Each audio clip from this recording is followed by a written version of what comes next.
ফুল ভালোবাসে না এমন মানুষ পৃথিবীতে বোধহয় নেই। ফুলের অপরূপ সৌন্দর্যে হারিয়ে যাই আমরা। শীতের ফুলের সমাহারে মেতে ওঠে পরিবেশ।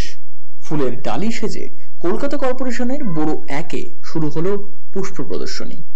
চন্দ্রমল্লিকা, ডালিয়া, গোলাপ, গাঁদার পাশাপাশি প্রদর্শনীতে জায়গা করে নিয়েছে সালভিয়া, পিটোনিয়া, প্যানজি, ক্লায়ান্থাস, সেলোসিয়ার মতো মৌসুমী ফুলের প্রদর্শনী। এই পুষ্প প্রদর্শনীতে শীতকালীন বিভিন্ন ধরনের দেশি ও বিদেশি ফুলের সম্ভার উপচে পড়ছে। পাশাপাশি বিভিন্ন ধরনের ফলের গাছও এই প্রদর্শনীতে রয়েছে। ছোট্ট মাটির পাত্রে পূর্ণ গাছের আদলে বট, চাইনিজ, এলম যে গাছগুলো সহজে বেঁচে থাকতে পারে তাদের ছোট আকারে সুন্দর করে বাঁচিয়ে রাখার শিল্প, যা বনসাই নামে পরিচিত। প্রদর্শনীতে ছোট বোতাম থেকে শুরু করে মাঝারি ফুটবল পর্যন্ত বিভিন্ন আকারের চন্দ্রমল্লিকা ফুল রয়েছে। তেমনই রয়েছে নানা রং ও নকশার বাহার। বুধবার কলকাতার মহানাগরিক ফিরহাদ হাকিমের হাত ধরে উদ্বোধন হলো পুষ্প প্রদর্শনীর। মূলত কলকাতা পুরসভার উদ্যোগে বড় একের চেয়ারম্যান তরুণ সাহার তত্ত্বাবধানে এই প্রদর্শনীর আয়োজন হয়, যা দেখতে ভিড় জমায় এলাকার সাধারণ মানুষ। কলকাতা কর্পোরেশনের 1 নম্বর বড় কেন্দ্রীয় প্রদর্শনীটা সবাইকার কাছে একটা ভীষণভাবে আকর্ষণীয়, কারণ আপনারা দেখলেন 50,000-এর বেশি গাছ আমরা এখানে শুয়ে আনি।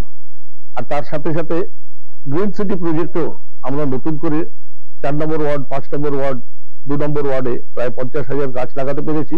যে গাছগুলো বড় হয়ে যায়, বড় হতে পারবে না, একটা সার্টেন হাইট, 2 ফুট 3 ফুটের মধ্যে হাইট গুলো থাকবে। বেশি বড় হয়ে গেলে লোকের বিভিন্ন রকম অসুবিধা হয়। একটা সেন্টার শো আছে, তার সাথে সাথে অক্সিজেনও আছে। সবুজ গাছ, একদম টিপিক্যাল সবুজ গাছ গ্রিন সিটি প্রজেক্টটা আমরা লাগিয়েছি কলকাতা কর্পোরেশনের তরফ থেকে। আর নার্সারি তো আমাদের মাননীয় মহানগর বারবার একই কথা বলে গেলেন যে কলকাতা কর্পোরেশনে সবচেয়ে ভালো নার্সারি হলো 5 নম্বর ওয়ার্ডে এই টালা পার্কের নার্সারি। আর মাননীয় দেবাশিস কুমার, আমাদের মেয়র পরিষদ সদস্য উদ্যান বিভাগের, তিনিও একই কথা বলেছেন। মানে উদ্যান বিভাগ যতদিন তিনি আসেন, প্রায় 13-14 বছর হয়ে গেল উদ্যান বিভাগের মাননীয় এমআইসি হয়ে, আপনারা তো দেখেছেন তিনি কখনো কোনো খামতি রাখেননি বাগান তৈরি করার ব্যাপারে। কলকাতা কর্পোরেশনের যে সমস্ত কর্মসূচি, তার মধ্যে অগ্রণী ভূমিকা দেওয়া হয়েছে 5 নম্বর ওয়ার্ডের এই টালা পার্কের সমস্ত প্রদর্শনী গুলোতে। আর তার সাথে প্লান্টেশন থেকে আরম্ভ করে নতুন গাছ যে তৈরি হয় সমস্ত জায়গায়, যেখানে যেখানে ফ্লাওয়ার শো, বড় ফ্লাওয়ার শো হয়, হাইকোর্ট থেকে শুরু করে তারপর মোহরকুঞ্জ থেকে শুরু করে প্রত্যেকটা জায়গায় সবচেয়ে আগে যায় টালা পার্কের গাছ। বললেন তো, এটা তো একটা জেনে বুঝে আমরা অন্যায় করছি। যারা এই অন্যায় করছে ভবিষ্যৎ প্রজন্ম তার ভোগ করবে। আমরা নিশ্চিতভাবে চেষ্টা করি। তবে বললাম যে 5 নম্বর ওয়ার্ডে অন্তত যেখানে যাই ঘটনা ঘটে থাকবে, 5 নম্বর ওয়ার্ডে এই ধরনের ঘটনা আজ পর্যন্ত, আমি প্রায় 30 বছর হয়ে গেল এখানে আছি, আজ পর্যন্ত এই ধরনের ঘটনা ঘটেনি। আমাদের কলকাতা পুরসভার এই নার্সারি বিভাগটা, এটা শুধু কলকাতা এবং তার পার্শ্ববর্তী অঞ্চলে বিভিন্ন প্রতিযোগিতা, এরা কখনো প্রথম ছাড়া দ্বিতীয় হয়। এবং কলকাতায় যতগুলো নার্সারি আছে, প্রায় 20টার মতো নার্সারি আছে, তার মধ্যে সব থেকে ভালো নার্সারি হচ্ছে টালাপাড়া। এত ভ্যারাইটি আছে এবং এত ভালো এখানে কোয়ালিটি অফ ফুড, এবং শুধু ফুড নয়, বিভিন্ন প্লান্টেশন হয়েছে, যেগুলো প্লান্টস, বিভিন্ন প্লান্টস আছে, সেগুলো এখানে এত উন্নত মানের, সেটা সারা কলকাতায় খুঁজে পাওয়া যাবে।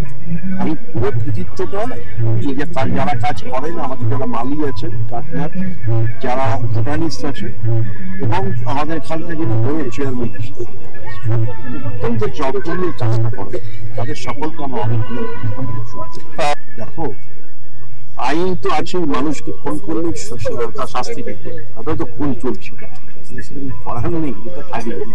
Bureau report, channel 10।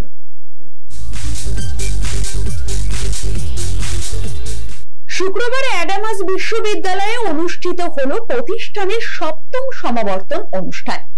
2023 সালের স্নাতক, স্নাতকোত্তর এবং পিএইচডিতে সফল পড়ুয়াদের সম্মানিত করা হয় এদিন। অনুষ্ঠানে বিশিষ্ট অতিথি হিসেবে উপস্থিত ছিলেন নোবেল শান্তি পুরস্কার জয়ী কৈলাস সত্যার্থী। উপস্থিত পড়ুয়াদের উদ্দেশ্যে সমাবর্তন ভাষণও দেন তিনি। এছাড়াও অনুষ্ঠানের অতিথির আসনে ছিলেন